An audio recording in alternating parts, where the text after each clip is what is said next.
Hi, everyone, and welcome to the Composer's Cut podcast.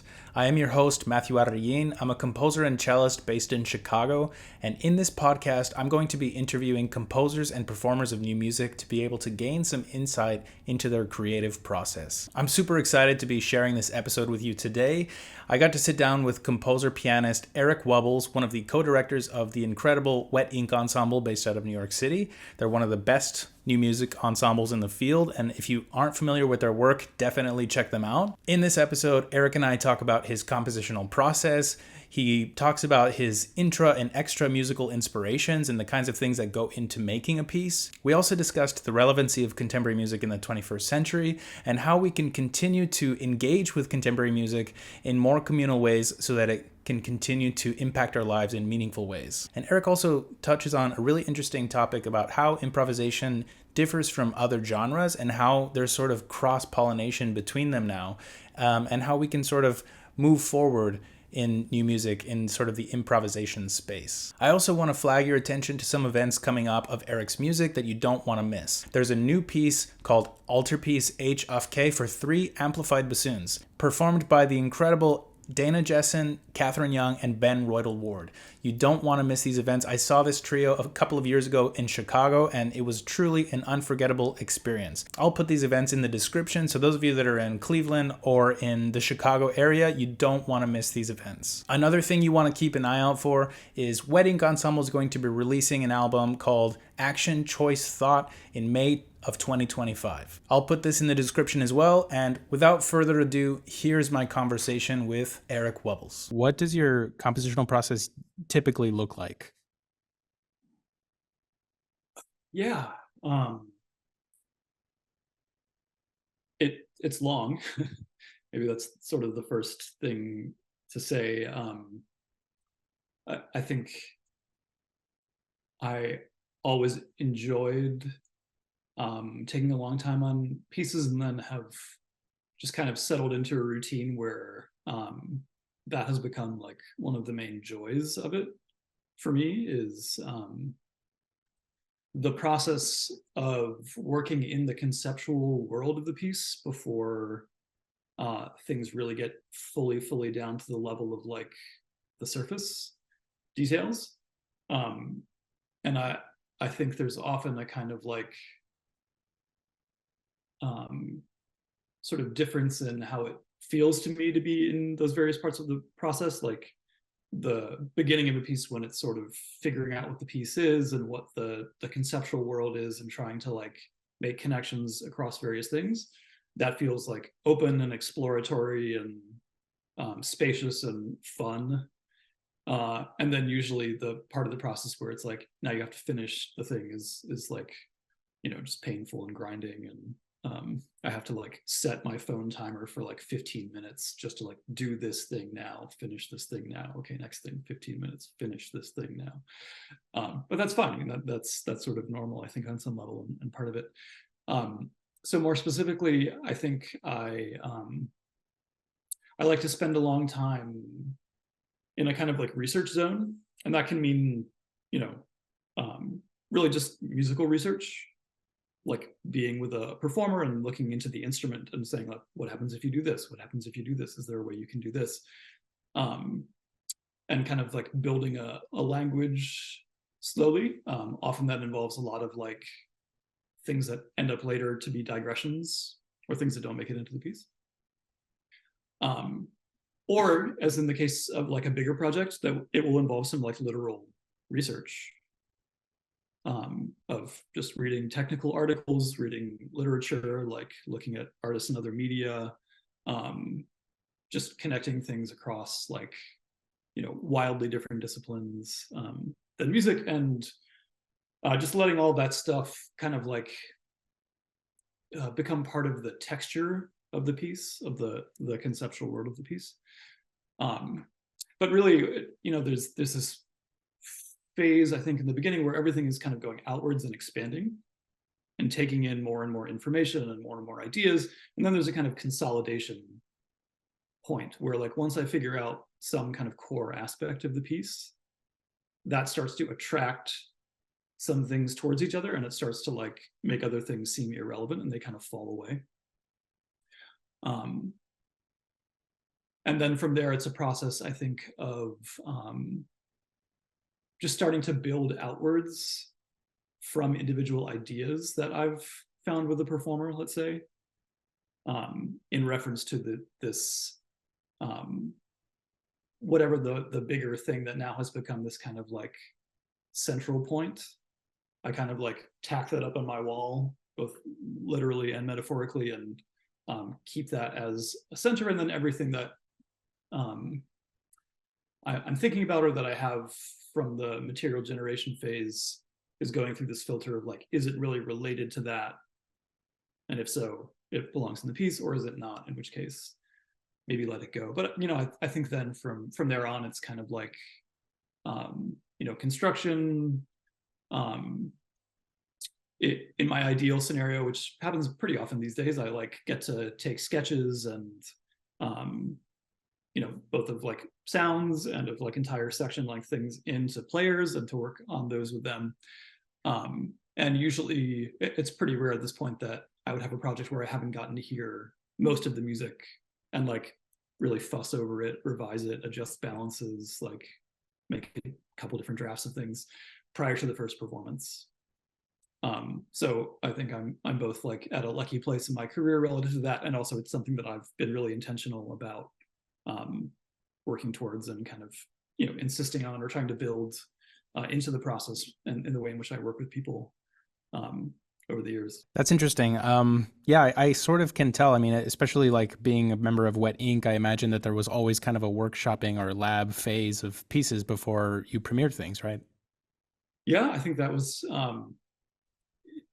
that's one of the things that happens when you have like a composer-led group. Right. That's what everyone wants. Yeah. And so if it is the composers kind of driving, then that's sort of what will happen.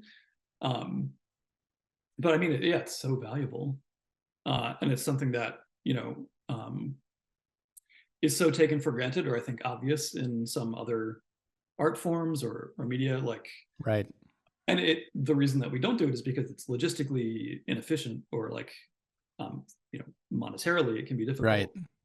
So it's something that you have to like think about, like, oh yeah, no, that's actually really important. How can we find a way to do that? Whether that way is like writing a bunch of grants and getting everyone paid really well, or if it's the sort of thing that is more like being in a band in high school where it's like you're all just there because you want to be there. Yeah. And so you don't mind spending the time. And I think Wet Ink went through various versions of that model. Right. Over the, when you get older and things, it's less like being in a band in high school when you're when you're teaching and have families and all these kinds of life responsibilities.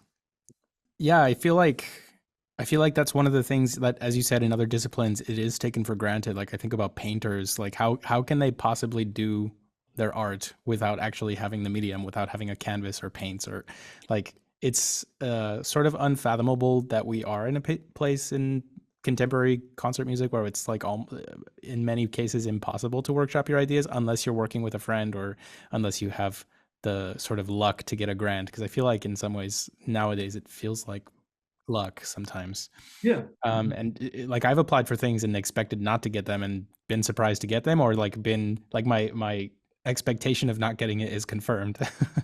Right. So it's tricky. Yeah, it's tricky because I have a lot of ideas, but obviously, yeah. Cool. So it's interesting what you say about sort of consolidating the conceptual essence of the piece, but this sort of like expansive exploratory research phase. I'm curious about the extra musical things that fascinate you, that sort of like work their way into the medium of sound. Like what kinds of things tend to do that, at least like in recent music that you've been working on? Yeah. I think what the best examples were. I'm right at the beginning of a new project, and it is maybe like the most expansive version of that, but it's also like so new that I'm not. You're not sure where you are yet? Like in the best way yet, but maybe I'll give some examples from that too. But yeah, like I did a string quartet project with Mebos Quartet many years back. That was maybe the first example of one where I was just like, okay, I'm going like way down the rabbit hole of just everything that's like peripheral to this idea of like, how does time work in music? Hmm. And the fun thing about, at least for me, being able to do research, not as a scientist, as an artist, not as an artist within an academic context where I'm going to write a paper about it, but as an independent artist, is that you can take on and draw from literally any source, like both from like super rigorous peer-reviewed, like, journal articles in neuroscience, to like internet based, like occult new age kind of random trash. But just like try to find like what is valuable about everything, because in each case it's like, different, it's just human beings trying to understand something that's really difficult to understand. Hmm. And so all that stuff was valuable to me. So that was, like, there's all these classic musical articles about time by like Grise and Stockhausen and Right. folks. There's like getting into the neuroscience stuff. I found all this really fascinating information as soon as you started thinking about frequency and time as both being reducible down to being measured in hertz. So if hertz is, 1 cycle per second, so, there's some, it's both a measure of time and something that, like, frequency, like A440 is 440 cycles per second. Mm-hmm. Those things they have a common denominator all of a sudden. So if there's a journal or article then that you're reading that's talking about, like, well, we looked at the brains of cats, and we found that when they were either like in motion or like dreaming, and like whenever their motor cortex was activated, there was always this really, really strong activation in a frequency range of 7 to 14 hertz of like electrical signals in the brain. They move at a certain speed. And so then you're like, okay, well, I also know from other research that there's a pretty strong hypothesis that as listeners, we like mimetically or imitatively respond to what we're hearing in our own bodies, and potentially in our own sort of mental states or electrical activity in the brain. So is there something where, like, by using, frequency intervals that are in that very small range, and that would be accessible by like beating speeds or through electronics, is that something that would like resonate with some sort of like mental activity or electrical activity in the brain? And is that, again, just like purely speculatively and a little bit like just enjoying the weird off the cuff, like not necessarily rigorousness about it, but it's sort of experimental, I guess, in an artistic way of just like, let's see what happens. Let's just like throw everything out there and try it and see what's interesting. But yeah, I mean, the stuff that I still remember like as being really fun from that was just, finding your way onto some just like totally trash pseudoscience, like internet occult website. It was just like, made some radio station where they pitch shifted everything up to like be what they thought the right frequency was. Or there was like, this one like 528 hertz sine wave will like, numerologically it's the perfect number, so it will like repair your DNA if you just listen to that pitch, like as a weird out of tune drone against like a pop song or something. So that stuff was I really enjoyed having a reason to encounter. But I mean, it all feeds in, I do think. And some of my favorite writers, I feel like, or people who make movies or TV shows even, you can tell when someone's done a ton of research and had a really long time to go deep, because it's not that every detail ends up in the plot or like ends up in a character's like visible history. It just adds texture. And the more detail there is, like the more intricately textured the world is, and you can sense it. So I think there is something about that really appeals to me. And I just enjoy that process too.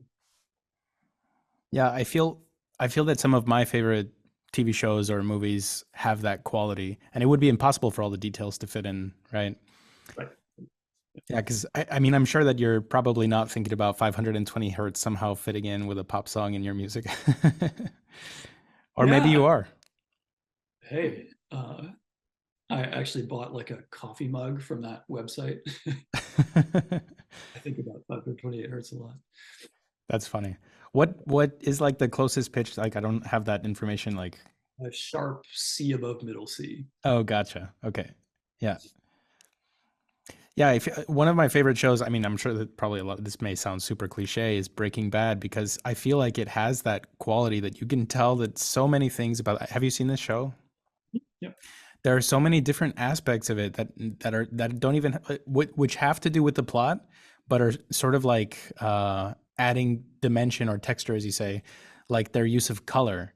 The use of Uh-huh. color in Breaking Bad is incredible. Like in one of the first episodes, they have this scene where the doctor is telling Walter White that he has cancer, and the only thing it's like the dialogue is muted. You can't actually hear what the doctor's saying, and the only thing he's focused on is like this like stain of mustard on the tie of the doctor. He's like, or the shirt. He's like, did you understand what I said? He's like, okay, I get it, but like you have like a mustard stain on your shirt. And then like I feel like the casual viewer might not think about that because it's such like an off the cuff sort of random scene where it's almost like surreal in a way because you're like, how can he not be paying attention? How can he not even care about that? But then like the filmmakers chose, and I sort of see them like filmmakers, they chose to take these colors, like sort of like Easter palette colors, not palette, Easter pastel colors as like the color palette and distort our perception of them throughout the series in different ways. And I feel like that mustard yellow is one of like the protagonists of color in that show. So it, yeah, like the color of the smoke coming out of like the RV in the desert is like a yellowish sort of Uh-huh. like a, yeah, anyway, I don't know. I feel like those little details like help to add dimension to the way that you perceive the sort of like, yeah. Totally. And the thing that I enjoy about spending time not only with other media but with like artists who work in other media is that it's just good to put into perspective like what our work process is or what the assumptions about our work process as new music composers is Mm, relative to other media. Because I mean, all the stuff that you're mentioning about that show, like it's not an accident, and there are people whose jobs it is almost specifically just to think about color, right. like cinematographers, like the cinematographer's assistant. Like there, it's a function of having a lot more money behind that thing, but that means that there's the artistic or the work is just subdivided into all of these things that all these different people have to like care about and fuss over and like express their personal artistry in these like minutia. um, but like you say, all that stuff like has the potential to be meaningful, and when someone's paying really close attention to it, and can connect that with what are going on in the story and in the characterization and all these other aspects. Those things have the potential to work together and to sort of start to resonate with each other in meaningful ways, to add up into something that really feels really alive. Yeah, so I think there's sort of a lesson to take from that, of just like look at how seriously people in like other media are taking what they do and how much time they devote to it and how much they put behind it. And again, like let's maybe leave aside a little bit the idea that that show has hundreds of millions of dollars behind it, but just it's basically like it's pop on some level, right? And if we think of new music as being this thing that's in this lineage of classical music, which is sort of diametrically opposed to pop, or not pop, at least for a minute it was thought of that way. um, that's a really interesting thing to sort of take, I think, almost as a critique. It's like, why are these people who are like pop artists so invested and meticulous and passionate about like their process, whereas like we as the people who are doing this high art thing, again, I don't believe in this dichotomy at all, but um, why are we like rushing out a piece in 3 weeks and without getting to work on it at all? Like I think that speaks to one of the real challenges of being a new music composer at the moment. It's just a kind of like process disconnect. Right. And so you were kind of talking about the moment at which you have to sort of like make it concrete in sort of like notation and how that can be extremely like excruciating or painful to actually happen. Because I feel like it seems to me that based on what you're saying, the exploratory phase is sort of the part that you enjoy the most about being a composer. Is that true? Yeah, in one way, but it's the phase that is the most consistently pleasurable. Got it. And once you get into the like detailed like problem solving phase of like composition, that to me is just highs and lows. It's like a lot of frustration and then a big breakthrough, and then the breakthroughs feel amazing, or like the moments where like all of a sudden the piece is going to work, or like everything comes together in a way, like the creative um like highs of that can be really ecstatic. But there's a lot of like hair pulling and sleepless nights and all that stuff that goes along with it, which is just a function of having to actually make something rather than just deal with like possibilities in your head. Right. So, I mean, as a pianist, I imagine that like notating your ideas for yourself tend to probably be easier, right? That's what I would speculate. Well, I definitely approach it differently. Okay. Um, just because, when I am explicitly writing a piece where I know that I'm going to be the first performer and I'm not really thinking too much beyond that, I definitely don't feel a need to use notation as a means of communicating with someone else. That's sort of a next step. It's really just a mnemonic device. It's there to help me remember, oh yeah, this goes like that, because I know what I want it to be. And so there's no necessary, like, it doesn't have to go out of my brain onto paper and back into my brain to communicate to me what I want. It's just there to help me remember how the piece goes. But then, there have been pieces like that where I've written them for, myself and a collaborator. And then once that sort of arc is done and we've recorded it and performed it, it's sort of like, okay, what do we need to put into the score so that someone else can actually potentially play this piece? Like what's implied and not, explicitly there yet. But in terms of if it's actually different, yeah, I think it is just that. I think it is just what is expressed on the page versus what is sort of left more implicit. Do you feel that you sort of like negotiate the implicit aspects a little bit, like sort of like leaving certain things open versus concretizing other elements? Yeah, I'm definitely not one of these people that thinks that notation is ever clear and complete. So I have actually tried to find ways of communicating that just by like, if I'm sending a score to an ensemble or something, saying like actually maybe even leaving the score a little bit like notationally vague, or like so it doesn't give the impression of being like really, really precise, and saying like, okay, the video or the recording is part of the score. Like both these are 2 points from which you should try to triangulate what this is. Please don't just look at the score and think that it's like a piece of classical music where you have to develop an interpretation. From that, it's really not quite that, but the reality is somewhere in between. I don't want you to just reproduce necessarily exactly what this recording was, but that's absolutely an extremely efficient method of notation, is a recording. Right. And so, you can make all your, super high tech looking, extended technique notations, and that can be very clear, but nothing is going to be as clear as just like seeing someone do it and hearing the sound like that. That's just the most efficient notation. So yeah, I think I've used that strategy sometimes, but I wouldn't say it's consistent either. Like I'll definitely get in there and do like super, finicky, detailed notational stuff as well.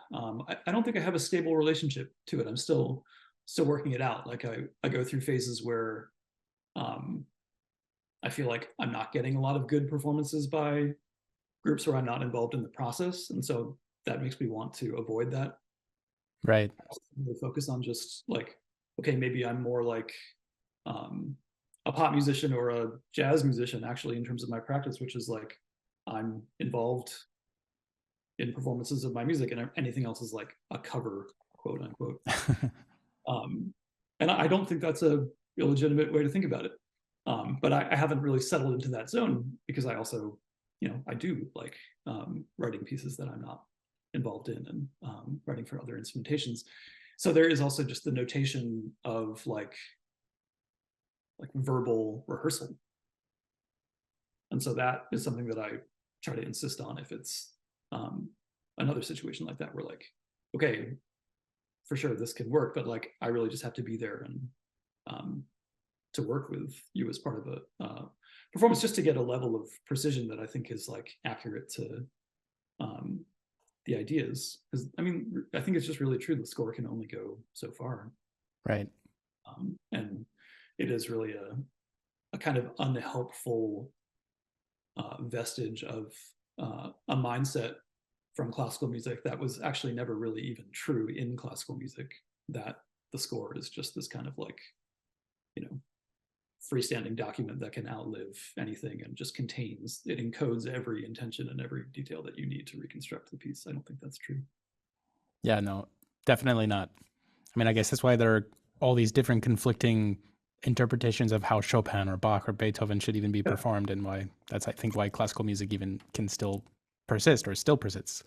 Mm-hmm. So I'm curious then, do you have like a shorthand for notation, like particularly when you're working for yourself? Like you said, you mainly just need to remember how the piece goes. Like, how do you then communicate to yourself what needs to be on the page so you remember? Like what sort of like strategies do you have for that?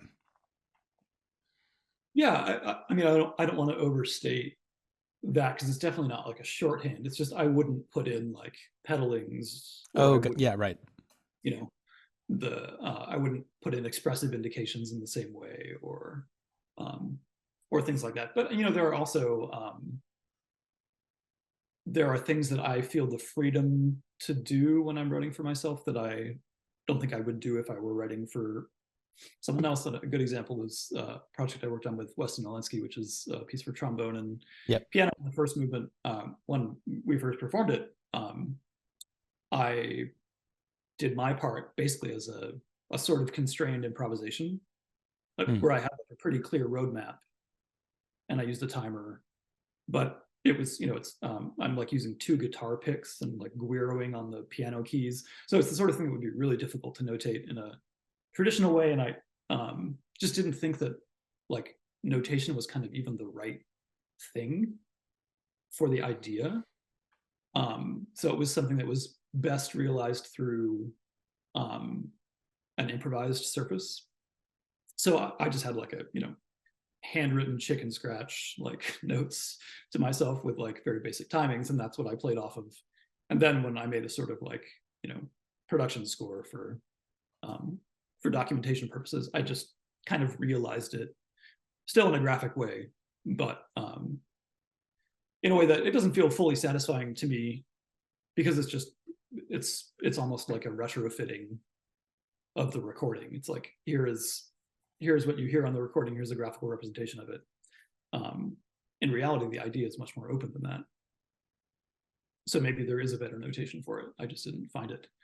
But that, that stuff is complicated, and that's something that I feel like even in 10 years from now, we might be in a very different place with it as a community, as more and more new music people like engage more seriously with improvisation, and there's less of a like, I guess really, a cultural stigma around like improvisation in the new music world, which is still hanging on in some ways. So that I think has the potential to really change our relationship to notation in ways that might be really productive, just in terms of opening up a whole other spectrum of possible ways of using it and thinking about it. Do you find yourself how many, like when you do repeat performance of that particular piece, do you find yourself listening to nuanced elements that may not have made their way into the score, but you feel like need to be pursued because the moment sort of like dictates that those sounds are important? Oh yeah, I mean, that's the thing about playing a piece multiple times that makes me really regret the fact that that's not the norm for like the field. Right. Because I mean, you're just beginning to like get into the music, which, if you're playing in a band and you go on tour and you're playing the same set for, 3 months, you're going to get into the music. And usually it's music that is, let's say, at least in terms of musical structure, maybe simpler on some levels, but all music is complex, and any like good musician's relationship to what they're doing is really complex when you're thinking about what can you do with by being responsive to what's happening in the moment, even if you're not a free improviser or someone who's going to that level, but even if you're like playing in a folk band or like a rock band or whatever it is. Yeah, so I mean, absolutely, like playing a piece that well enough that I've had some of those pieces, even long ones, that we eventually memorized, and like playing it from memory is a really great experience too, just because you know how the piece goes. Right. That's so different from reading in performance. And at first you have to make a real sort of like adjustment because it's destabilizing, but you just have so much more freedom with it. Like even if you're kind of playing the score, I would notice like the things that I would feel free to do in terms of like just subtle changes or adjustments to make in response to what felt like what was happening in the room at that moment. Yeah. It felt really alive. And the risk with doing a performance of a piece over and over again, and this is true if you were doing 8 shows a week on Broadway as an actor or whatever else, is habit and routine, and just like hitting the things that worked last time in exactly the same way and assuming they'll work again. But something about memorization, I think, made that feel less likely to me. It made me feel much more like I had to like project the piece in my head in real time and like produce it in real time, and that the score wasn't there to hold the piece for me. So I had to be responsible for kind of generating it, and that just felt completely different. Yeah, I was experiencing that same thing kind of this morning. I mean, not in a performance context, but just sort of like starting to explore where the piece lives. Like I have a very strong idea of where, like what I'm a cellist, so I was playing my cello and just like figuring out what sound I wanted to focus on. And like every time I tried to figure out like the right sequence, I would play through and then notice something different, and then I would go in a different direction. And so I feel like that's sort of like what the impetus for that question was just like, how do you deal with that in performance? Because that could potentially lead to the piece going in a very different direction than the projection you have in your mind about what the piece is, right? Potentially. And in the moments where I have sort of like some like soloistic freedom, I would find myself changing things. Yeah. Like even in a 10th performance or something. And I was really interested in that and kind of like excited by the fact that was happening, but it didn't make me change the score. It just sort of like was a way of noticing that it still somehow felt open. Yeah. Which is great, because I mean, I like it when pieces like solidify and like become these sort of like perfect chiseled versions of themselves that we make them into be, or as best we can. But I liked how that sort of represented to me the idea that there's something artificial about that, and that actually anytime you write a piece down or finish a piece, you're sort of foreclosing a bunch of other possible versions of the piece, which could actually totally be good. Yeah. It's just something that is, if not essential, absolutely, then just like something that we kind of have to do to get a piece played and move on to the next one. You do have to kind of make a choice, but yeah, I guess unless you are deciding that a material is better treated as a more open thing that you can realize improvisationally, and then all those possibilities sort of remain there for you. Yeah. I'm actually curious about that aspect that you said when you end a piece and sort of cut off the potential for different things that you might have been able to extract from the original idea. Like you mentioned the digressions that occur that may not be necessarily related to the core essence. And so do those digressions have an afterlife? Do they somehow make their way into other pieces? Or I mean, especially when you're working with the same performers and on a, you know, on a new work, I imagine that you're like, well, weren't able to get to this specific idea in this piece, but maybe we can workshop it in this one. Totally, and that has definitely happened. And that's a way of, like, you know, in literature they say you have to kill your babies, but I like to alive, or just like put them in a drawer. But I've done lots of different versions of that. One is exactly what you just said, of just like, oh, this idea is really cool, but it doesn't belong in this piece. Okay, but then you set it aside and you know it's there, and like you're looking for the chance to bring it back.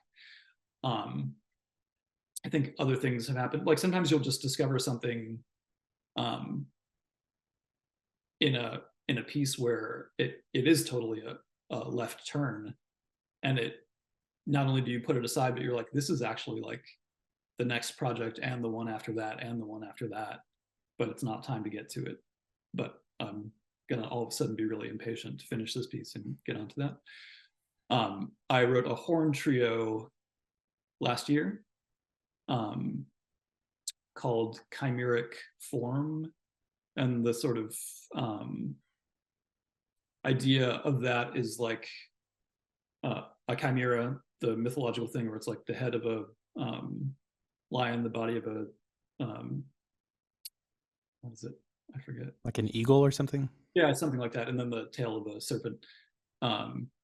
So the pieces, it's the idea was that the horn trio is sort of a chimera. It makes no sense that the violin, French horn, and piano would acoustically be like together, or like historically. So it's a very strange assemblage of these things kind of fused together.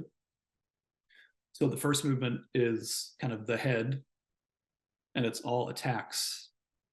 And so in terms of envelope, the second movement is all sustains, or like the body of the sound, and then the last movement is about like releases, or the ends of sounds, cutoffs. And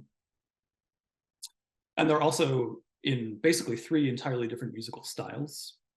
So it's as if 3 different pieces, you just like took the first part of one and the middle part of a different one and the ending of a completely different piece and like spliced them together. But then I had all this leftover material that I thought was cool that didn't make it into the piece. And so I was like, okay, we have head, body, and tail. What if there's an appendix, like literally like the one you have in your body and can be taken out, but also in the literary sense where you have just an appendix at the end of a book, which is just a list. And so I ended up calling it the appendix of deleted material. And it's just all these ideas that didn't make it into the piece. And so then my idea was, okay, but it wouldn't actually make sense to like go through the formal arc of this piece and then play through this list in a live setting. I think that just didn't work, though I kind of liked the idea. So I was like, all right, what if it's not actually heard?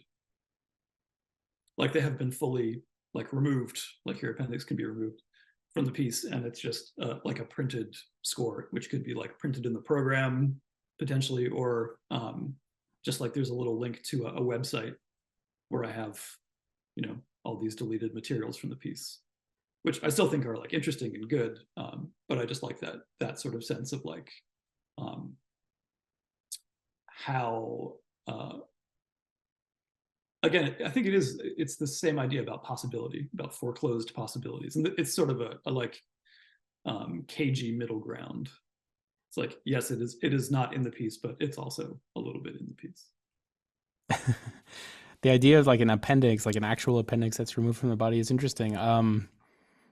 As you were talking about it, I wondered if there was a way to integrate it somehow, because I feel like the concept of the chimera sort of like invites it, or maybe having a second chimera of some kind, which maybe has a different orientation. I don't know. Yeah, you know, at first I really thought it was going to be like a little 2-minute coda to the piece, but I was really happy with it. Was already like, you know, over half an hour of music, and so it felt formally wrong to restart the piece for this little almost joke. So Right. in the end, I was pretty convinced that the solution was to both include it and then have it be this thing that is somehow set off from the piece itself. Yeah, there's a writer that I really like, a Hungarian author named Laszlo Krasznahorkai, and he's been doing these kinds of things in literature for a long time, where like he'll have like a QR code at the end of like a really complicated like avant-garde novel, and that sort of, if you follow it, you go to this website that like one of the characters in the book, who's just like raving insane, was like talking about all this stuff, and then this is some record of this thing that he was talking about in the book that's like not in the book, but you have to go to this other place, and it's like more content related to the world of the book, but it's not in the book. He has a number of things like that. That's really interesting. Yeah. Do you think about like different perspectives? Like the audience's perspective is of the chimera, I guess, but like, what about the surgeon who removed the appendix? Yeah, right. Yeah. There may not be like an answer to that. It's just sort of like now speculating in the sort of like conceptual world of that piece. Sure. Yeah. Yeah, but I mean, I think with all this stuff, it's just what is a way of just remaining excited about working in this art form, and about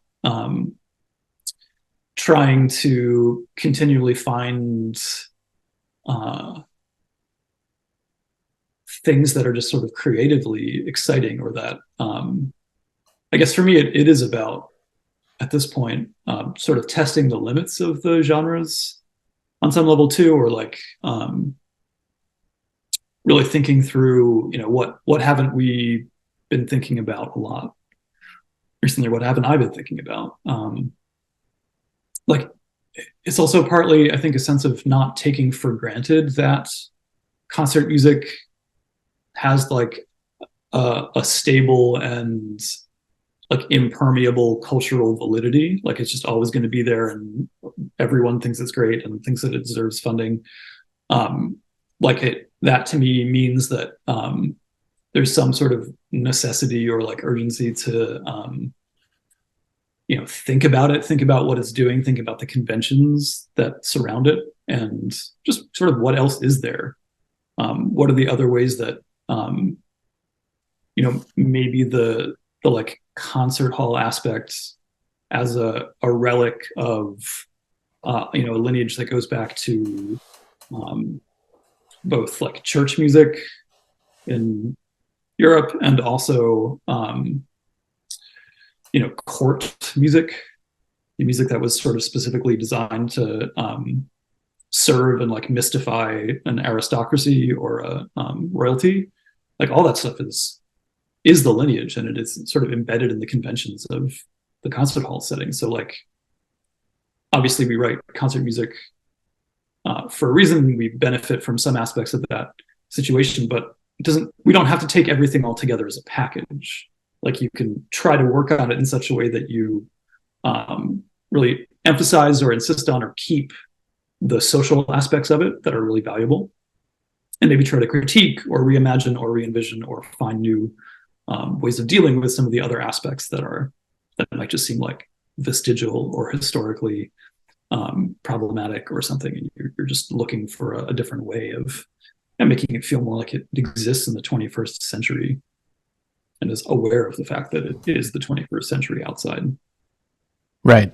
Because sometimes it can feel like sort of like insulated, and like it does exist in this sort of vacuum sometimes.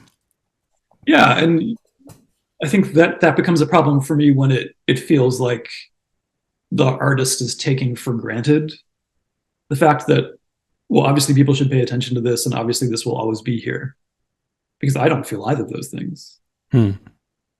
So it's much more of a sense of like always having to justify its existence, and always having to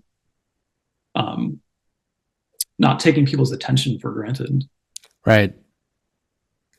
So what are the ways that you find sort of like making it relevant for yourself as a composer? I feel like you talked about your approach to time, like in the piece being Time for Mivos, and the way that we perceive time, and different sort of conceptions of time, and not just in sort of like the actual phenomenological. I mean, I'm sure that that's one of the elements, but like in many ways how we think about time. But like, what other things sort of like make you feel the urgency or relevancy about contemporary music like that you're describing?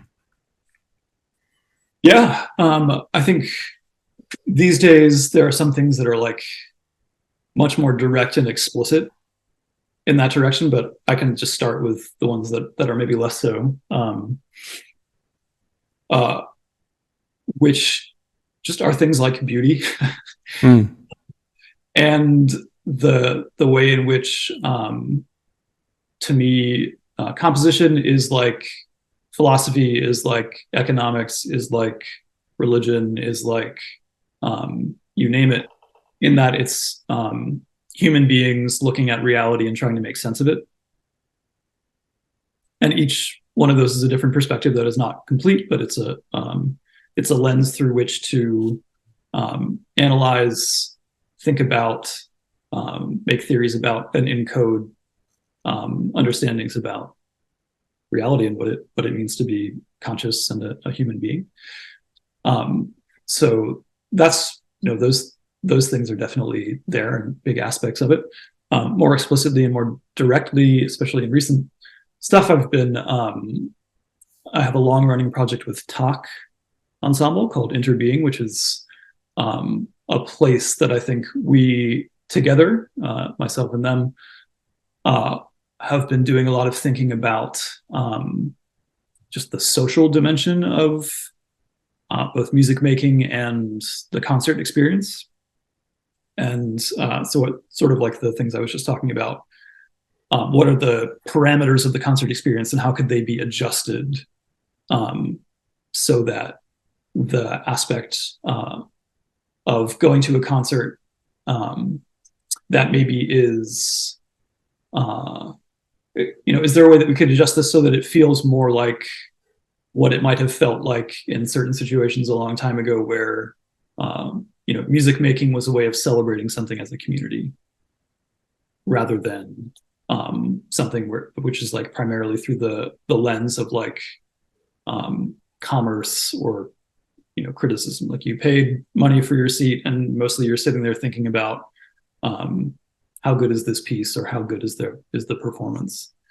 It's not that I don't want people to think about that or to be critical of my work. It's that I think with a slight adjustment of the situation, it just serves to emphasize the fact that what's always happening in a concert is that something that's really rare these days, which is a bunch of people are in a room together paying attention to the same thing at the same time and really focusing on it. And so it's a very communal and a very social experience. And I think those things are really valuable. And so I've been thinking a lot about that for a long time with them, and just using that space of that piece to try out a lot of different ideas about that and about, what are some other ways of thinking about the social dynamics of new music and concert music, because it's, the defaults are very hierarchical. The default says that the composer sort of tells the performer what to do, and the audience, the performer mediates between the composer and the audience. But what if all those things, instead of being, top down and in that sort of hierarchical arrangement, were much flatter and there was a lot more sort of flow between those things in every direction. And how could that be possible? How could that be possible in a way that's not aesthetically trashy and, seems like cheap or untrue? But, what if what can we come up with in thinking about all that stuff? Then, like I think a lot of people right now, it's hard to avoid. The natural world is on my mind, and, ecology and climate and all that. So, thinking about, again, what within the realm of the world of art, which is not a space in which you can just say like, well, I made a piece about climate change, therefore I did something about climate change. It is right, separate from political and social action, but it doesn't mean it can't do anything in that direction. So it's sort of about, symbols and narratives, and I'll think more about it, and then maybe I can say something clearer about it. But I've been thinking a lot about that, and trying out a lot of different things in that direction. And then the new project that I'm just starting up, which is a trio for two of my other Wet Ink colleagues, Ian Antonio, percussionist, and Aaron Lesser, flutist, which will be a big project for the next few years, is really involved in that world of, you know, thinking about the natural world and the human history of kind of drawing culture out of the natural world and how human beings relate to the natural world, and how that sort of you know, slides forward into the development of kind of transformative technologies, which is such a feature of kind of where we're at right now in world society, it feels like. And I, you know, the more I work on this project, I look around and I see all these other projects that are dealing with very, very similar kinds of stuff. So I do think there's a kind of convergence sort of broadly around like these concerns. They're definitely not just like unique to me or unique in any way. Yeah, but that's a bit of where my thoughts are at around that stuff. So in this piece, Interbeing for Talk, there are multiple, I'm not sure if I should call them installments or movements or modules, or like, how do you conceive of the different pieces within that series? Are they like sort of like standalone works, or, I mean, obviously they relate to each other, but how do you think about that? Yeah. So I think there's the pieces kind of like a,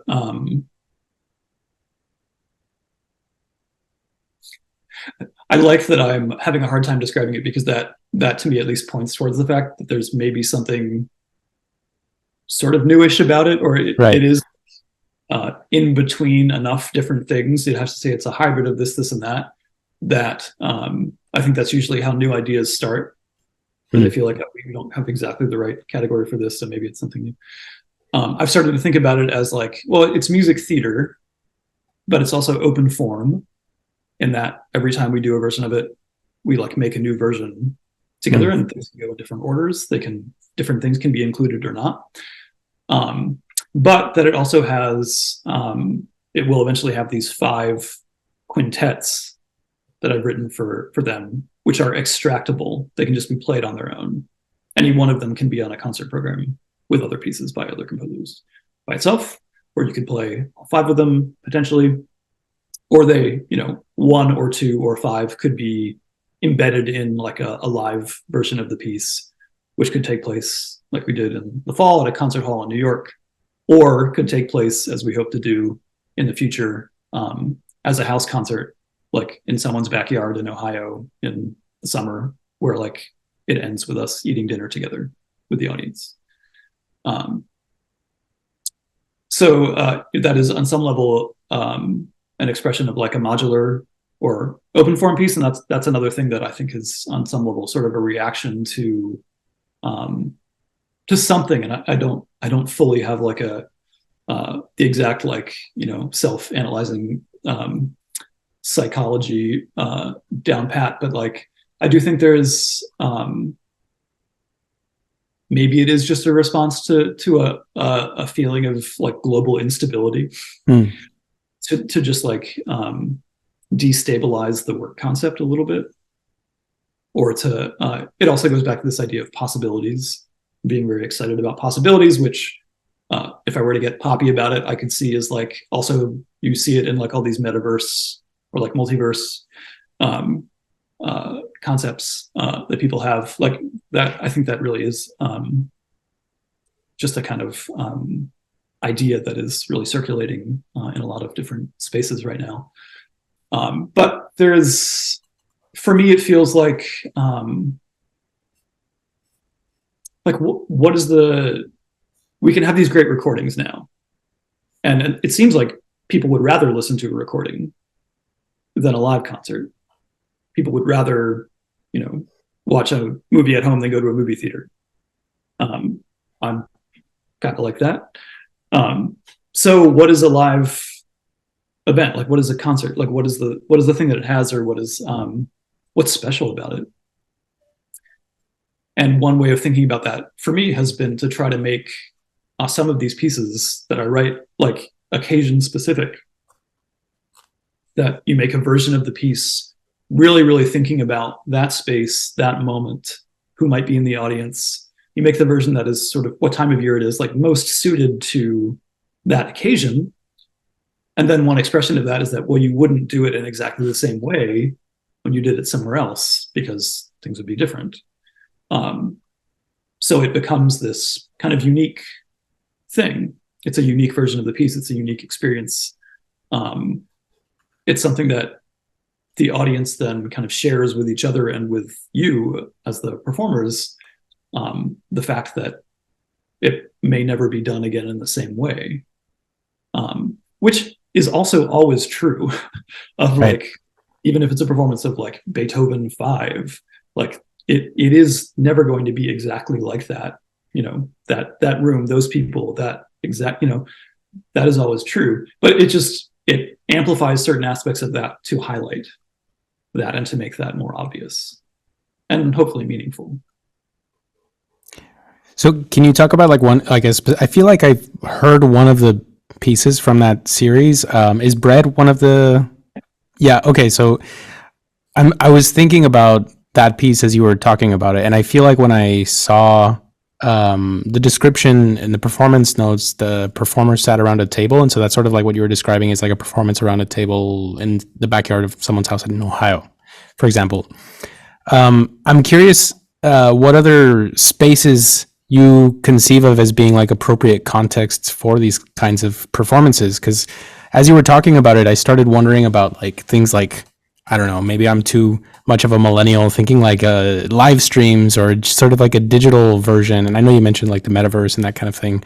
So I'm just curious about that. Like if extracting it completely from the concert hall is maybe in some ways the right move for that particular piece or those particular pieces. I don't know. I agree on one level. For me, it's just not for that piece. What I want that piece to be is so entwined with people being in a room together.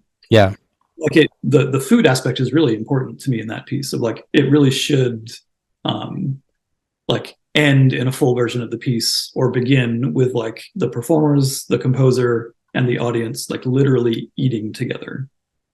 Just, you know, community. Yeah. That's people in a room together. Totally. But I think you're totally right. Also that, and I don't devalue that aspect of like, you know, internet-based distribution of art or new music. And so I think the project that I'm working on now is really in that direction, where it's thinking about documentation, it's thinking about could the primary version of a piece, and of course the answer is yes, but of my piece or this particular piece live on the internet more than in a live performance? And why would you choose that over something else? But what if that just became one of the parameters of composition now? Are you writing a live piece? Are you writing a live acoustic piece? Are you writing a live like intermedia piece? Or is your primary way of experiencing the piece from the very beginning in its conception something that is hosted online somewhere? Or are some components of the piece online that are supposed to be somehow present all the time, every time it's performed? Sure. Yeah. Yeah, I think that one of the challenges, and you mentioned that some people prefer to see a movie at home or listen to a recording rather than go to a concert hall. I find that when I do those things, I'm more likely to interrupt the experience with something that is possible at home, like get up to get a snack or get some water or go to the bathroom, or and it sort of like interrupts the flow of the movie or the music.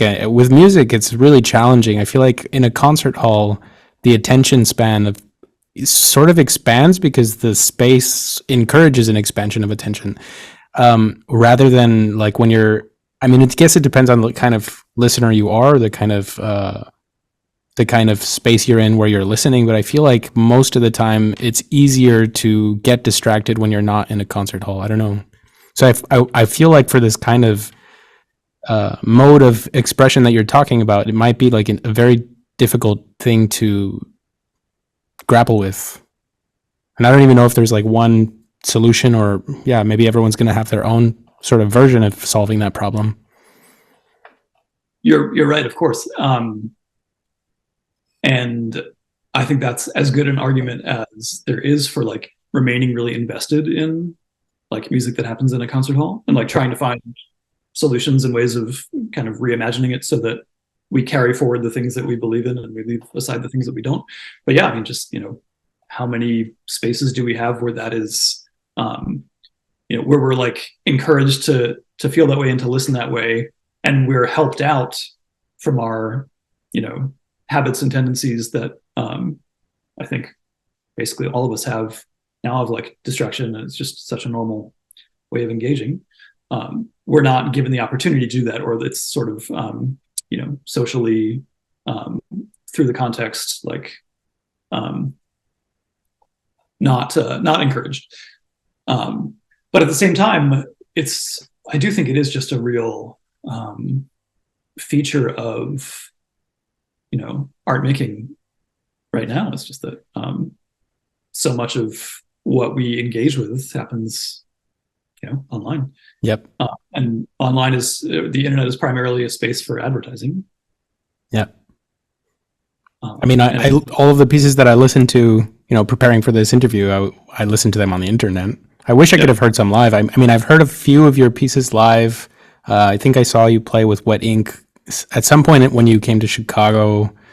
Don't know what year, maybe 2017 or so. Once in New York, but that's kind of it. And that was like way too long ago for me to have like a detailed memory of it. So yeah, the internet is, I think, probably the most common way that we consume others' work. Yeah, and so I think then it becomes a matter of like, you can go full Luddite and say that you're not going to make it accessible to people except through like physical media or something like that.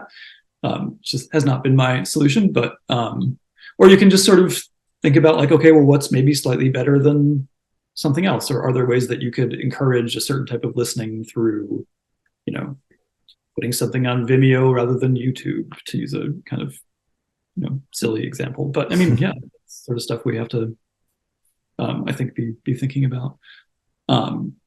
Yeah, but no, I mean, it's totally true. And I think that's part of why I haven't, given up on concert music and live music, is that there's just those when you have a really strong experience either as a listener or as a performer of like what can happen in those spaces, socially and in terms of tension and focus, when that gets extended over a long stretch, like a set length or a concert length, it's a really powerful thing. And that's a really ancient function of music, and something that, I would really like to hold on to. Yeah, it's interesting because like the way that you're describing it, it's like music actually is probably one of the oldest forms of social media. And we don't really conceive of it in that way because it is a very communal thing. I mean, not social media in the sort of like contemporary definition, but it's sort of a space where people come together to do this thing. Mm-hmm. And then, so I think that's an interesting direction that you're exploring in your music. I'm curious about your approach to time and form and how it has sort of like changed over the years, because I feel like listening to works that are maybe 10 years old have sort of a different approach to time and form than works from like this last year. Can you say something about that? Yeah, well, sure. Yeah. So thinking about like a piece like This Is, I feel like the form of that piece feels to me like very spontaneous and episodic. And it feels like you can take a left turn, like you described earlier, suddenly, and explore something that's like really exciting. Whereas in If and Only If, I feel like the form of each of the individual movements is much more expansive. And like you spend a lot more time in they almost feel like landscapes of different sorts of like sound worlds. They feel like sound worlds, whereas like in this and this, it's not that there's not sound worlds and this is. I feel like there are. I feel like there are maybe hints of that, but they're not quite as expansive. So I'm just curious about your approach to form, because obviously like you can still hear elements similar to those works from that time period in your recent stuff, because how can you not have those elements? You are still you.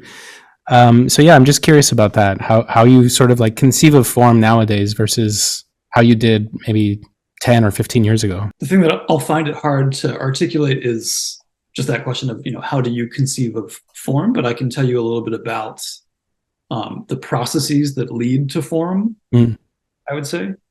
And maybe that's just sort of exemplary of the fact that that's on some level maybe how I think about it.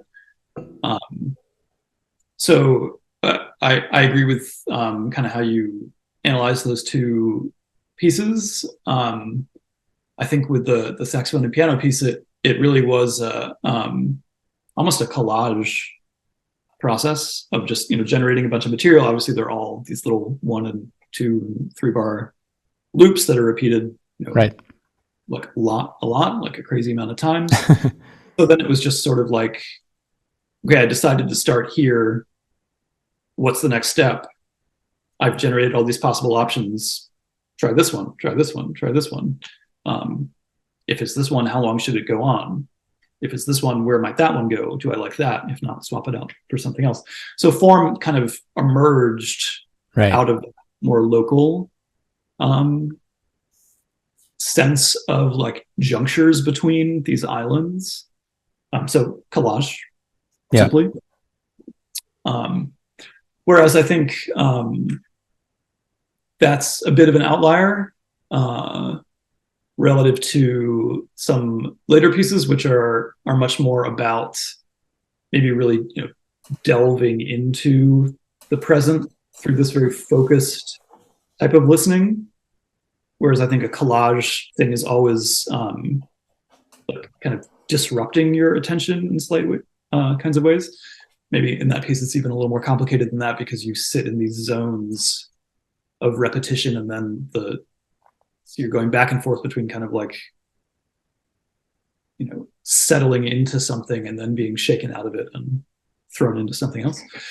But I think I started to get more and more interested in kind of like global organization, or in a thing that I think is actually just super classical and traditional.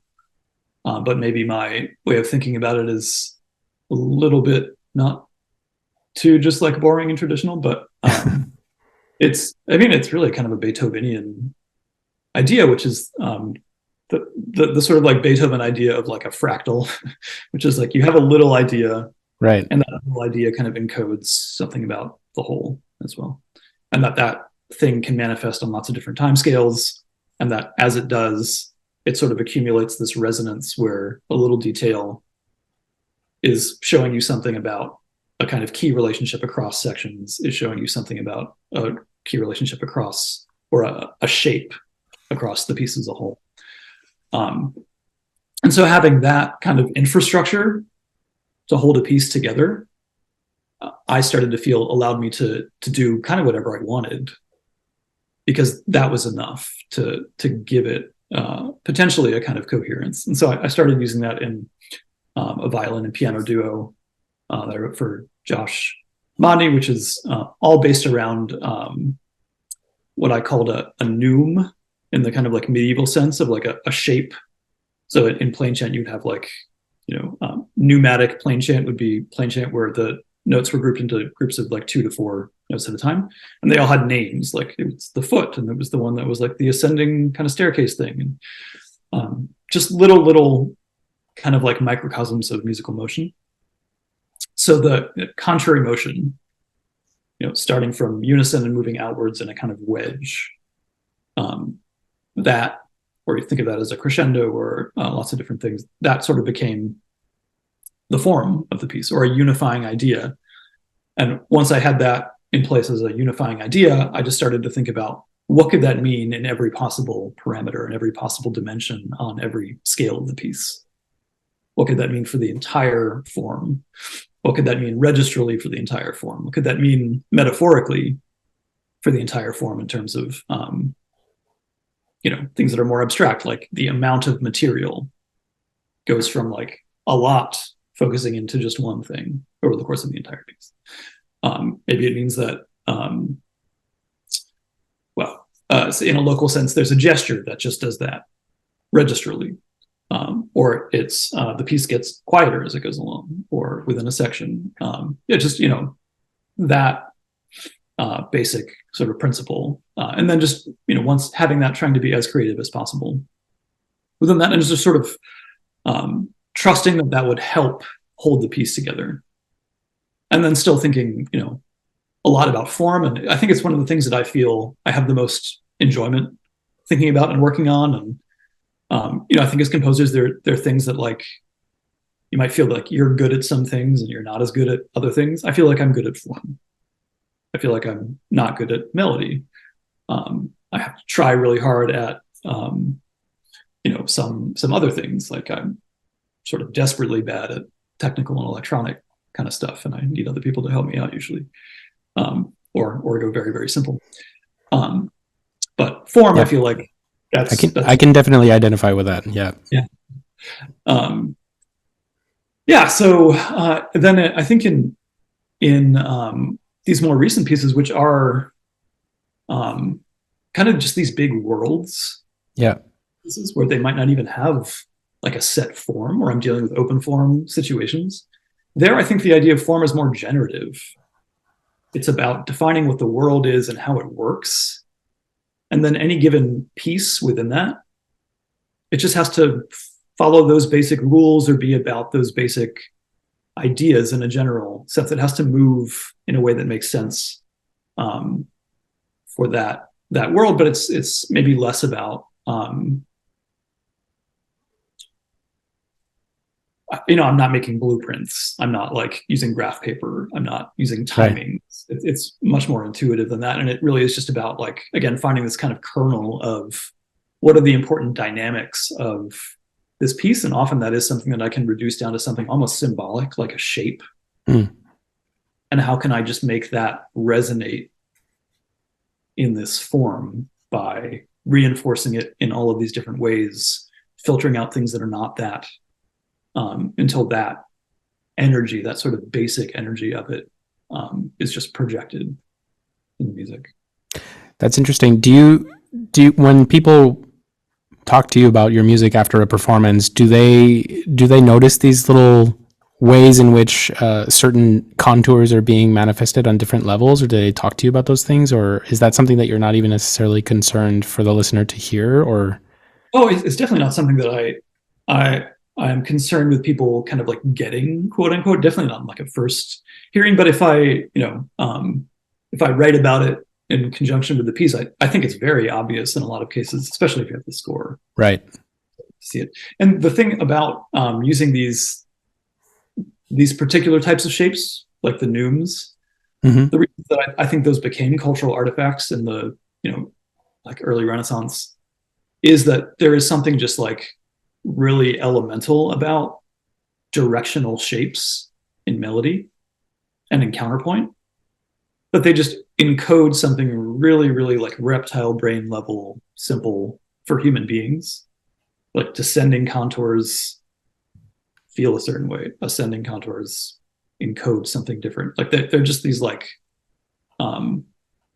really, really deep background, like proto-emotional gestures. And so I feel like you don't have to get it to get it. It's like that. You don't have to like, it doesn't have to register on this sort of like rational level, right, for you to understand the piece, because it can hit on that level, but it's just the nature of something like that it can hit on all these levels below that, and you can still understand it. And then if you sit down with the score or read about it, it's very easy to make the connection to that sort of constructivist thing and to see all the different ways in which that shape shows up.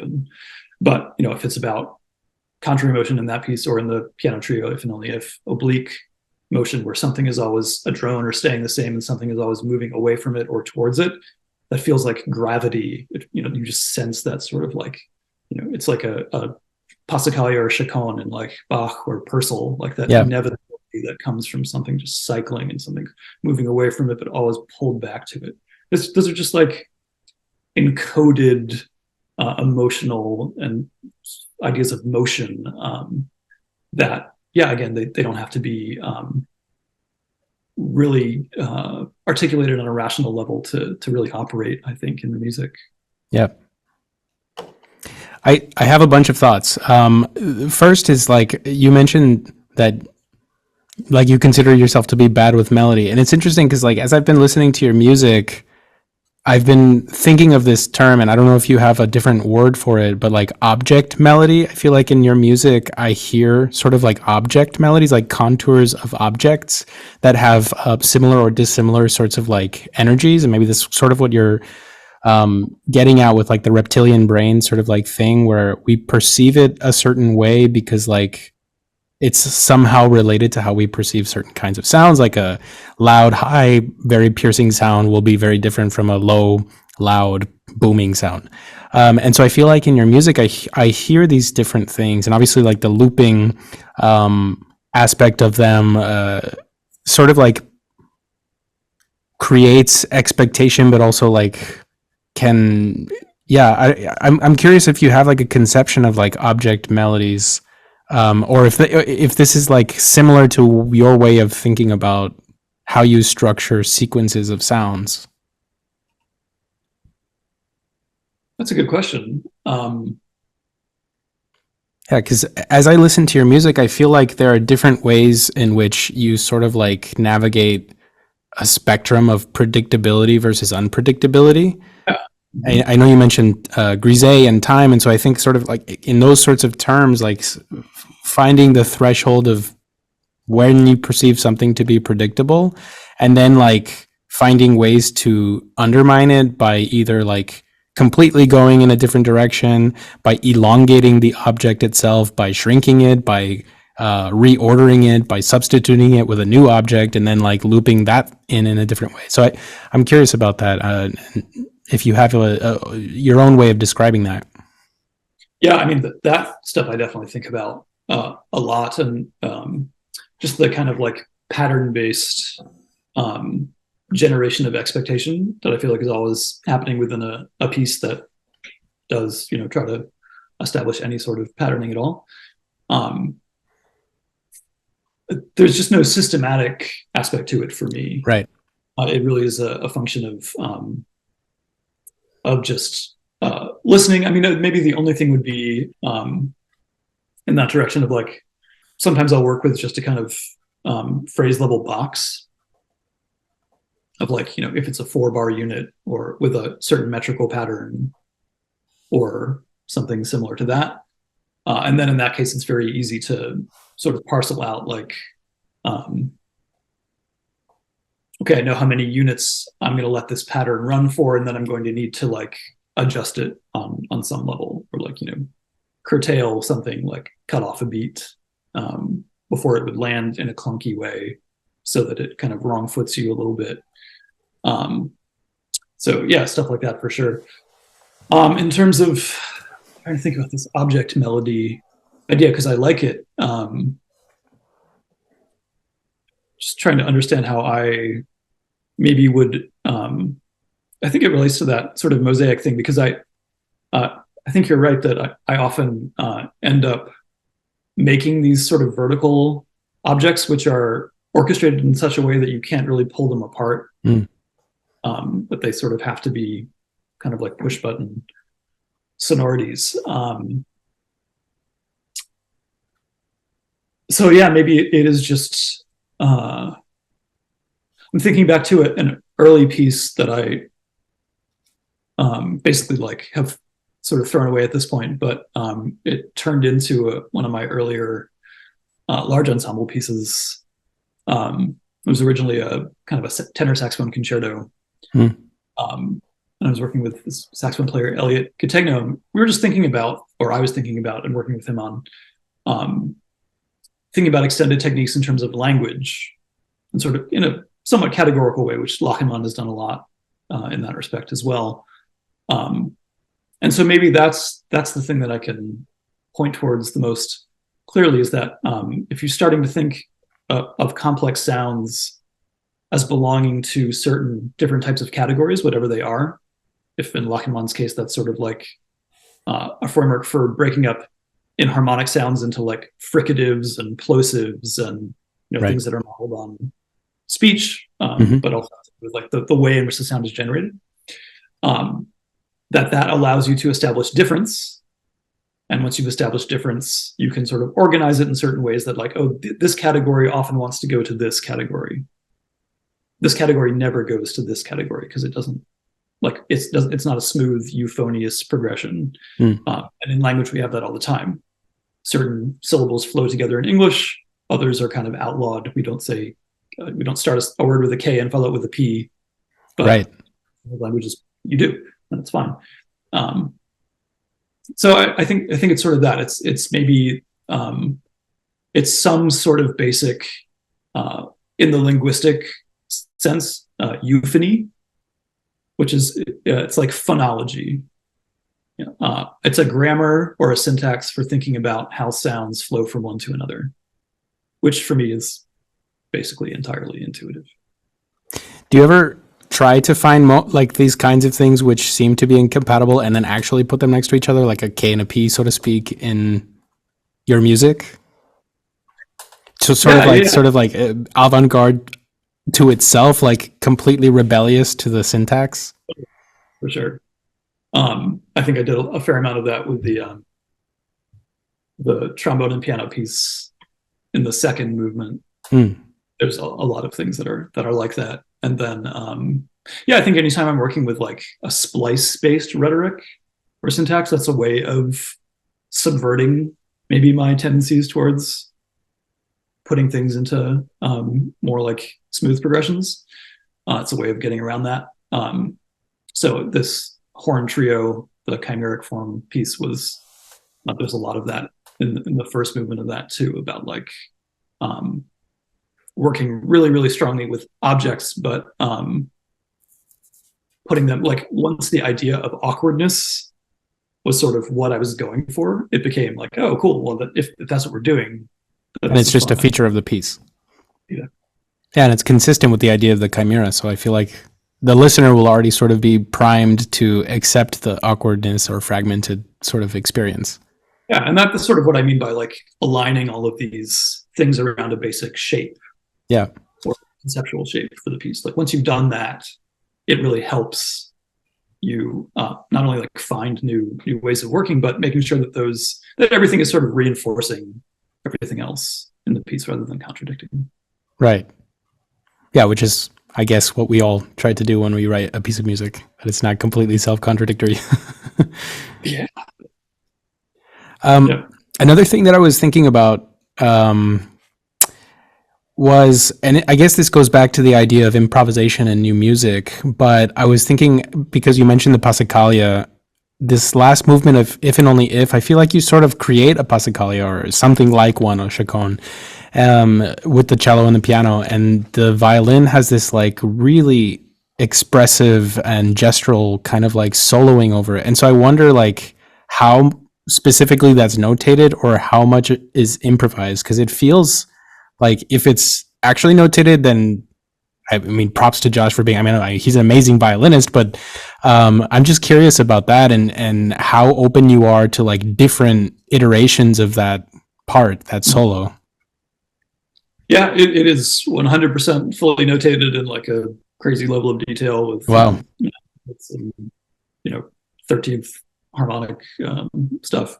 But I mean, but then it's also written like to be played freely with rubato. Gotcha. So I think he's doing it just right. But yeah, I don't think the musical result that I wanted was really specific. So I chose to write it fully notated. At the same time, it's meant to not sound like an improvised solo, but to have something of the quality of that. And so I wrote it kind of as if I were the person improvising it outside of time. Yeah, and that's, the more that I hang out with improvisers, and in particular with jazz musicians, my wife is a jazz musician, like there is some aspect of that I think is me sort of like trying my hand at like, making a solo. Because it's not a way that I normally think about generating music. So that's been an interesting, just sort of like type to add to, I think, my musical world. Like what does it mean to do that, and when would you want to do that, and why, and what does it mean to fully notate something like that, which is then not, it sort of has this ambiguous relationship relative to like how it normally is a kind of spontaneous expression of a person in the moment versus something that isn't. So it's sort of like aestheticized in a different way. And so how is that different, and what does that mean? I haven't maybe come to a like complete understanding of that, but yeah, it's something that I find myself doing from time to time now, and I'm kind of thinking about and working on. But yeah, in the case of that piece, I'll send you the score. You can see it's like, cool. Yeah, definitely something that would be like, oh, got to practice this. Yes. Then like to sort of loop around and sound spontaneous, right? Than kind of. I wonder if that idea then of like how to sort of like make it. What I was thinking as you were describing it was like, if that's the way that you can communicate to or teach the performer how you would improvise, and then say like, can you do more like that or something like that? Like if you write another piece for the trio or for Josh, where some of the piece is fully notated, like in this case, or having like a cadenza sort of like in the same vein. Like, do you sometimes approach the piece in that way, or approach composition in that way, like having sort of like a language that you teach to them that they then can sort of like learn and reproduce? I think that can work. It's just all about the specifics, I would say. I've seen people do in scores in ways that I think can be effective, but it really is a language community issue on some level. So you have to, you mentioned like teach the performers, like that might actually be really difficult. Yeah. But Anthony Davis has pieces that I remember seeing where like he'll basically start the solo, so you can see like, this is what I mean, and he'll write text about it too, but he like gives you some of it, and then it's like squiggle, continue. I think that's really helpful, and that's much more helpful than just like if it were just text that said like angular lines and counterpoint and polyphony, because that just implies it's not precise enough. Right. There's a whole, like, that means one thing in a different in a particular stylistic world, and a different thing in another. Yeah, it could be Ornette Coleman or Irving Arditi. Right, great, exactly. But with I think the reason that I'm a little bit reluctant, like in a case like the one that we're talking about, the violin solo at the end of that piece, where it is really within a harmonic progression, and not just that one which is in between equal tempered and just intonation. It's like a really complex pitch situation and harmonic situation. And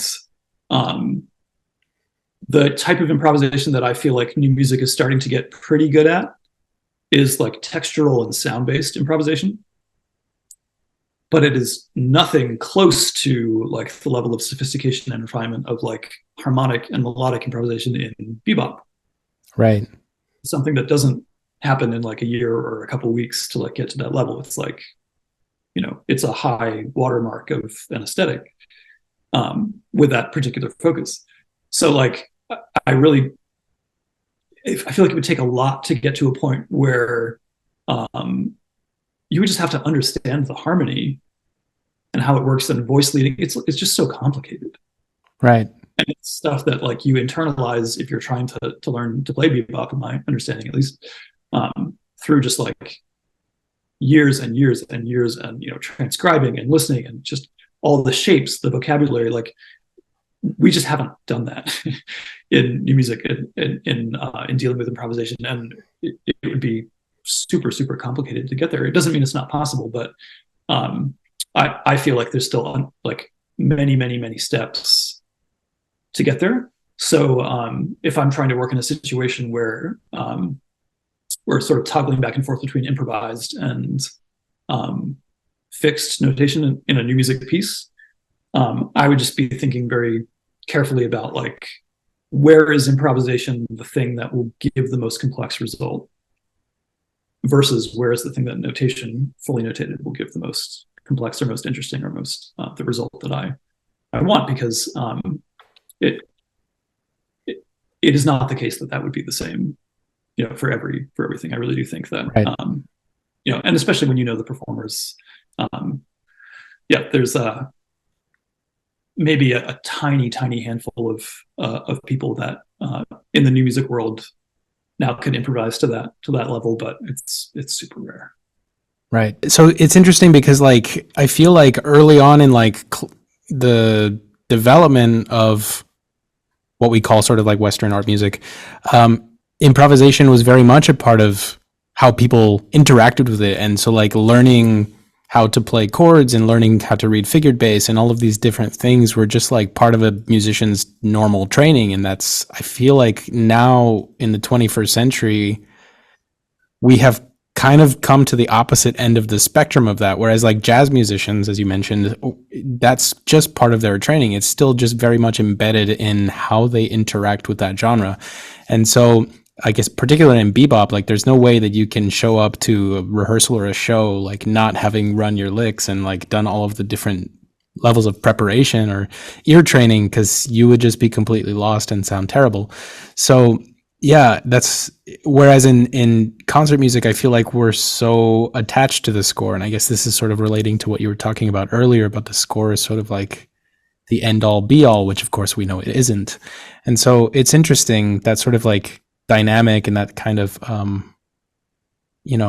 shift that we've experienced over the course of several hundred years, because I imagine that even like in Beethoven's time that was still just how musicians were trained. It's just like, and like from what I have read about different composers from that time period, like Beethoven or Chopin or Bach, they were great improvisers as well as composers, and so they probably had a similar experience that we do now, this excruciating moment when they actually have to write it down. Like I know at least in the case of Chopin, that was that's how sometimes he really struggled to get the music on the page just because the ideas were so expansive. But that's not really how people work anymore. And a lot of composers are actually nowadays, and this is not the case for all of them, not even really strong performers. And so I feel like the performers who do their work are the ones that are mediating and communicating their ideas the most. And so it's a really sort of like challenging thing that I don't even know what to call it, that we sort of like face nowadays. Yeah, I agree. I do think though that we are past the moment of being furthest from improvisation. No, you're right about that. And come back in a way that I think is really good. And I could easily see it in a couple more generations being a thing that people do learn in conservatory, and is, I mean, even I think it's already starting to happen. I think every style is dealing with these balances in different ways, and not to like within the context of jazz, I think bebop can be seen as something that's really like kind of ossified, or just like you mentioned licks, like that can be a thing. Like when you learn to improvise, you might just like learn all the licks, and then when it's time for your solo, you just replicate that sort of stuff. So that aspect of it is not maybe what it was when it first was emerging, whereas there is I think a real trend now in jazz, say in like the New York more experimental community, where people are getting really interested in composition and really interested in new music and really interested in taking these sound worlds, which we would maybe call mostly extended techniques, but ways of producing sound that they have in their improvisational language, and saying like, well, what if I wanted to write this? How would I write that? And figuring out how to work that and how to orchestrate with that. So I see a lot of these things kind of like converging, or like being pulled by what people see. Oh, these other people are doing that. That's really cool. Like, let me sort of explore that a little bit. And that that happens in situations where people are hanging out socially and sharing personnel between projects, and there are people who can kind of cross those boundaries. Those things tend to end up cross-pollinating. So I think all that stuff is absolutely happening and has been happening for a while now in a way that's really healthy and good and interesting and exciting. And there's a lot of like really cool music that's coming out of that that area where people are testing the limits of all these intermediary spaces between, you know, fully notated and fully free. That, yeah, it's that's great. Feels like a very creative space. Totally. And I feel like in your case, it's beneficial that you're in the East Coast and close to New York City, and having the reference of your wife as a jazz musician, just like being able to sort of like exist in the intermediary space, so to speak. I feel like that's helpful.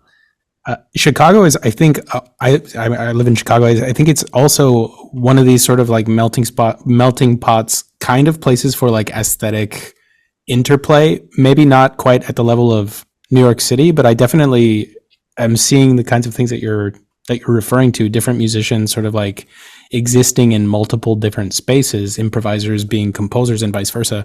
And so I feel like you're right, like probably in a couple of generations, there will be new modes of expression that still sort of continue to make the concert hall relevant in the 21st century. So it's exciting to sort of see those things. I'm curious too about the use of unison throughout your music, because I feel like it's something that you explore quite deeply and in many different ways. And I feel like, yeah, you sort of touch on a lot of different things, like in the piece that could be like, this is for either two saxophones in unison and piano or just one. It's interesting to hear the two saxophone version, because there are some moments which feel like they're supposed to encourage like malfunction of the saxophone to a certain degree, like where two different brands of saxophones are going to respond differently, but they're playing from the same notation, or other situations where it's like exact unison, or like in the case of like a piano and a string quartet or a piano and strings, like they can play microtonally, whereas the piano is like, yes, it has like microtones because of the distorted overtones, but they sort of like are these opposing forces in a way. So I'm curious about the ways in which you think about unison in your music.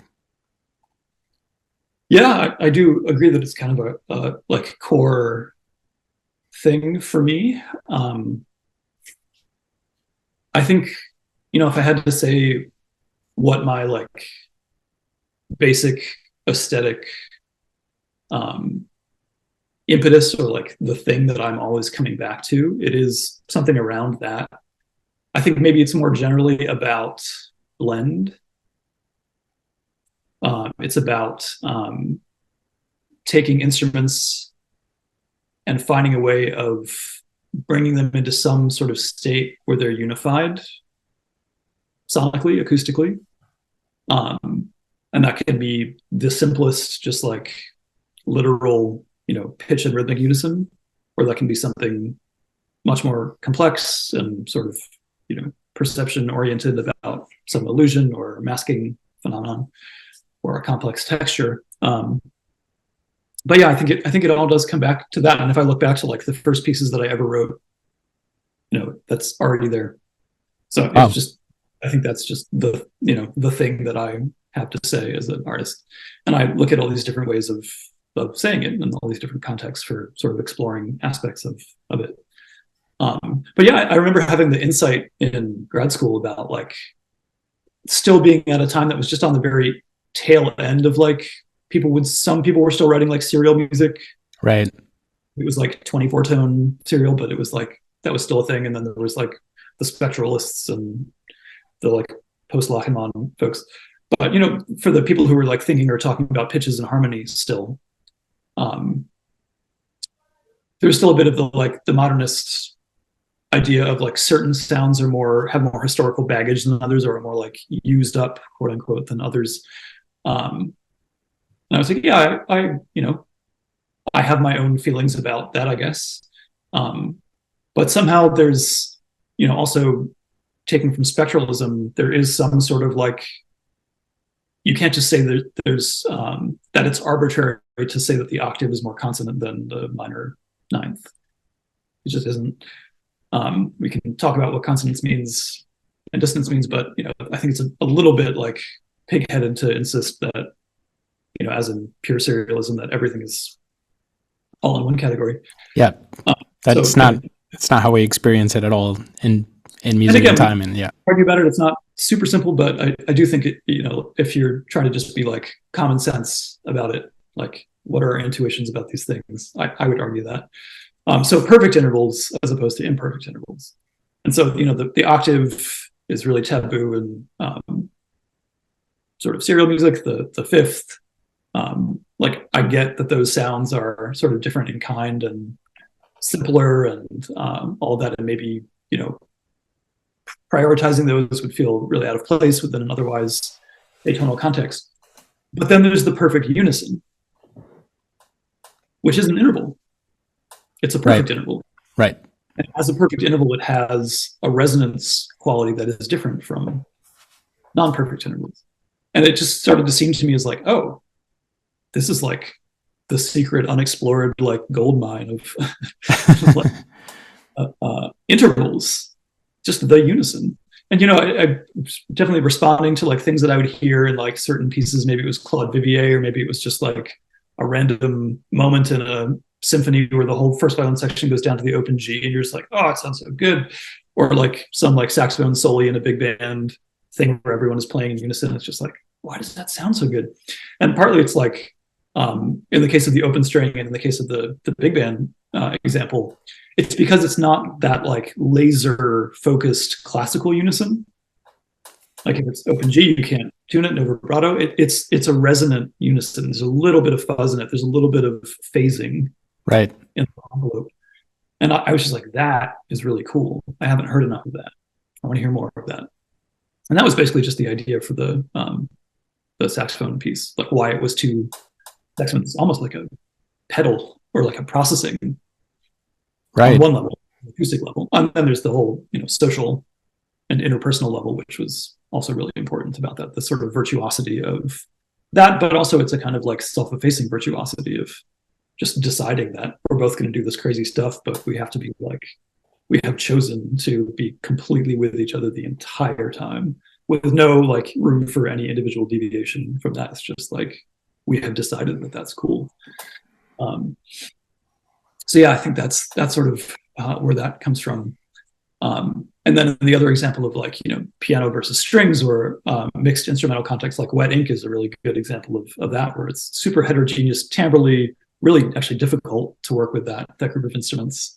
How can you find a space where everyone can interact as acoustic equals so that you can have all these sort of illusions of continuity and of melody passed around the group, or of, that we're all working on similar things. And so the piece that I wrote for Wet Ink in the early 2010s, Katachi, is basically just etudes in exploring that exact idea. Yeah, it's interesting because I also have experienced that, especially when I was learning to compose, being told not to use major thirds, perfect fifths, like octaves, because of the emotional and historical baggage that it carries relative to like classical music.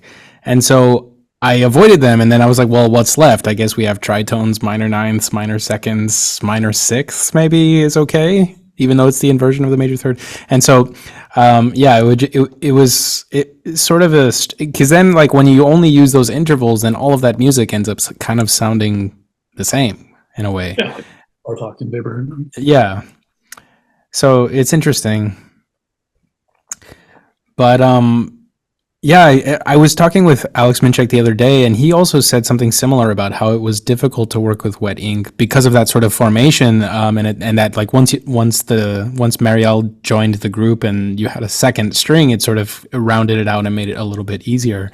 But I would imagine that writing for that formation would be quite challenging, and I feel like the unison is a really good way of sort of like mediating that challenge.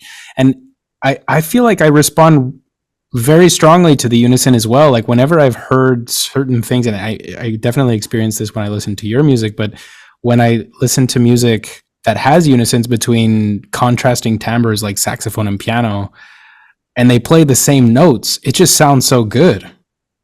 And I also remember just like, going back to like this idea of like chorus effect or phasing, I remember being in situations like even like in elementary school and having to say like the Pledge of Allegiance, like the sound of everyone saying the same thing in the same rhythm, but like with different tones is really interesting sonically. Uh-huh. Yeah, and I feel like that's something that in Catholic churches you also hear, like when you have to like repeat back something that the priest has said or whatever.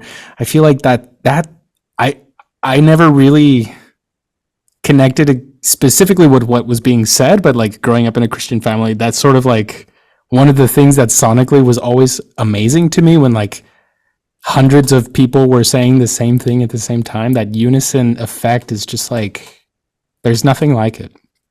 It's really powerful. Totally. I actually wrote about this in my dissertation paper, because I think you touched on one of the things that also has been a reason why people don't address that texture or that intervallic thing, which is the baggage that comes along potentially with what can feel like a unison that is not chosen but enforced, Right. whether in a church context or a political context, or Right, like the Pledge of Allegiance, like telling children that they must pledge their allegiance to the U.S. and that kind of thing, which seems kind of absurd nowadays.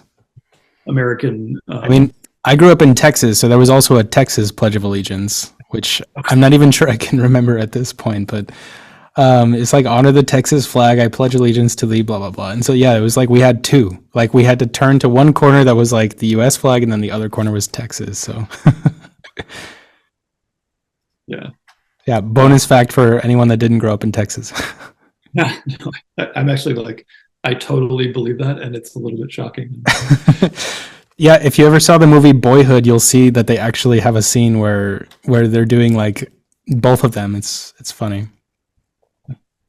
Yeah, no, but totally. I mean, and that maybe is another, ties back in with our talking about like the social aspect of music, is that Yes. all these textures or ways of working with combinations of instruments, they're all these little metaphors or kind of like microcosms of social and political structures too. And that's another, I think, really potential resource that music has, is to be able to work out complex forms of that Yeah. in microcosms that are like little laboratory settings in a way.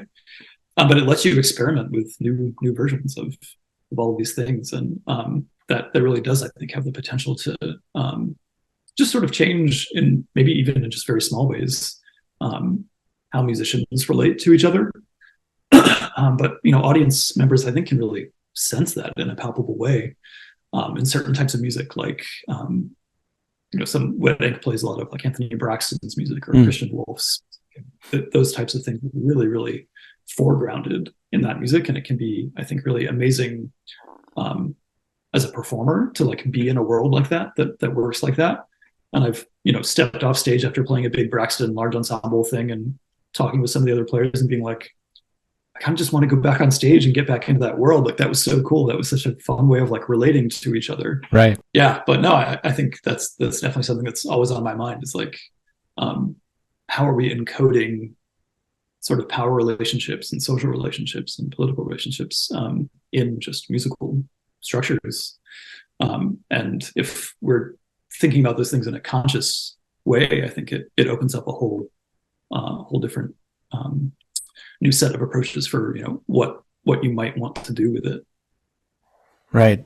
Yeah, it's definitely opening my eyes to potential ways of exploring how to compose. So thank you so much for taking the time to share words about your music and being so generous with all of the different ways in which you approach thinking about your music. I've enjoyed this conversation a lot. Thank you so much. Yeah, me too. Thanks for inviting me. Of course.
So I can cut it there, but truly, thank you. This was so nice. It was really nice talking with you. Really nice to meet you.